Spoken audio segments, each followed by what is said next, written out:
saya Nisa dan hari ini saya akan menjelaskan tentang profil perusahaan dari PT Indofood CBP Sukses Makmur Tbk. PT Indofood CBP Sukses Makmur Tbk merupakan anak perusahaan dari PT Indofood Sukses Makmur Tbk. Produk yang kita kenal dari perusahaan ini yaitu Indomie salah satunya. Dan perusahaan ini telah mengekspor sebagian makanan dan minumannya hingga ke luar negeri, mulai dari Eropa, Asia, hingga Australia. Pada bagian ini saya akan menjelaskan tentang microenvironment dari PT Indofood CBP Sukses Makmur Tbk. Microenvironment terdiri dari supplier. PT Indofood CBP Sukses Makmur bekerja sama dengan beberapa supplier untuk pengadaan bahan baku. Yang kedua ada marketing intermediaries. Grup distribusi Indofood memiliki jaringan distribusi yang paling luas di Indonesia, menembus hampir ke setiap pelosok Nusantara. Termasuk produk yang paling unggulannya adalah Indomie. Yang ketiga adalah kompetitor. Terdapat sederet kompetitor dari PT Indofood CBP Sukses Makmur, yaitu salah satunya dari Mie Sedap, ABC, dan lain-lainnya. Yang terakhir adalah customer PT Indofood CBP Sukses Makmur adalah semua kalangan, baik yang bawah, menengah, hingga ke atas. Halo, nama saya Sharly Maulida Rahmi dengan NIM 23019404883. Kesempatan kali ini saya akan menjelaskan tentang segmentasi pasar. Segmentasi pasar adalah sebuah proses pengelompokan atau pembagian calon konsumen berdasarkan karakteristik yang berbeda. Yang pertama ada segmentasi geografis. Indofood secara menyeluruh sudah memiliki kepercayaan di wilayah Indonesia, tersebar sampai sudut kepulauan. Indofood juga telah memasarkan produknya di luar negeri seperti Malaysia, Nigeria, Singapura, Arab Saudi, Jepang, Cina, Inggris, Italia, Amerika Serikat, Kanada, bahkan Perancis. Untuk segmentasi demografis berdasarkan usia, Indofood memusatkan produknya untuk remaja sampai dewasa. Tetapi akhir-akhir ini Indofood memiliki inovasi terbaru yaitu My Noodles yang dikhususkan untuk usia anak-anak. Jadi anak-anak sudah bisa mengkonsumsi varian dari produk Indomie. Untuk berdasarkan jenis kelamin, perusahaan ini tidak memusatkan pada segmentasi ini. Jadi perempuan maupun laki-laki dapat mengkonsumsi produk ini. Dan yang berdasarkan pendidikan dan pendapatan, Indofood juga tidak mengkelompokkan atau tidak mensegmentasikan pada segmentasi ini karena semua kalangan dapat mengkonsumsinya. Karena harganya yang terjangkau, produk Indofood atau produk Indomie dapat dikonsumsi oleh berbagai kalangan. Yang terakhir ada segmentasi psikografis. Perusahaan mendapatkan kepercayaan menyeluruh dari para konsumen dengan sangat mudah. Konsumen juga sangat antusias pada produk-produk terbaru yang dikeluarkan oleh perusahaan Indofood. Nama saya Stefano, selanjutnya itu targeting. PT Indofood membuat varian pada produk Indominya yaitu pada Indomie goreng dan Indomie kuah, dan menargetkan produknya untuk semua umur terkecuali bayi serta balita.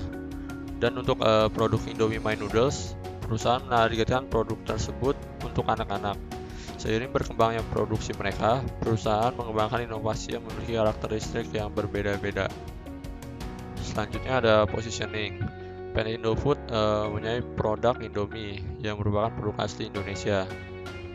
Indomie mampu menembus pasar internasional dan memposisikan diri sebagai market leader. Selain itu, Indofood menanamkan di benak konsumen bahwa Indomie adalah minyak orang Indonesia dengan cita rasa Nusantara dari berbagai daerah sehingga sesuai dengan tagline-nya yaitu Indomie Seleraku. Saya Lucky Pratama. Saya akan menjelaskan mengenai explain the existing marketing mix program implemented by the brand. Di sini PT Indofood menggunakan marketing mix yaitu 7P. Yang pertama, produk. Produk merupakan segala sesuatu yang ditawarkan kepada pasar untuk memenuhi kebutuhan pasar. Produk dari Indofood terdiri dari mie instan, penyedap makanan, susu, nutrisi, dan makanan khusus, sirup, tepung terigu, pasta, dan makanan ringan. Yang kedua ada price, di mana yang kita ketahui Indofood adalah perusahaan yang sangat terkenal, yang sangat besar. Indofood menggunakan strategi harga yang relatif murah sehingga dapat dijangkau oleh semua kalangan. Yang ketiga, place, di mana kita ketahui juga bahwa produk Indofood sangat terkenal, yang di mana distribusi Indofood memiliki jaringan distribusi terluas di Indonesia, di mana sudah hampir menembus setiap sudut kepulauan yang ada di Indonesia. Yang keempat, promotion. Promosi yang dilakukan PT Indofood dilakukan melalui media TV, advertising, dan kerap kali PT Indofood mensponsori acara-acara besar. Perkenalkan, nama saya Yuda Ardika. Pada kesempatan kali ini saya ingin menjelaskan lanjutan dari marketing mix. Ada people, process, dan physical evidence.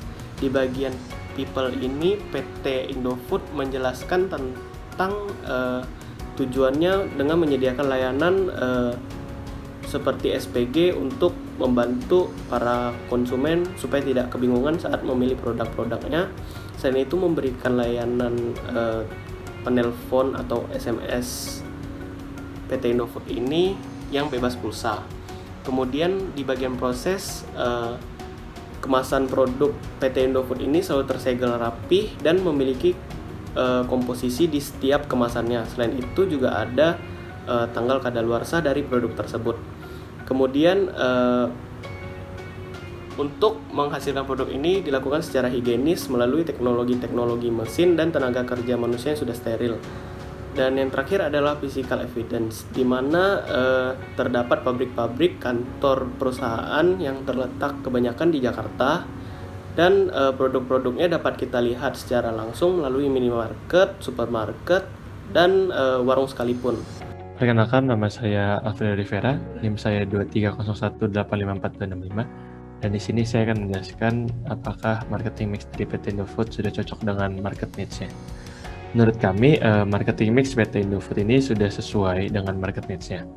Harga produk dari PT Indofood sendiri sudah cukup murah, sehingga semua kalangan masyarakat Indonesia dapat menikmatinya.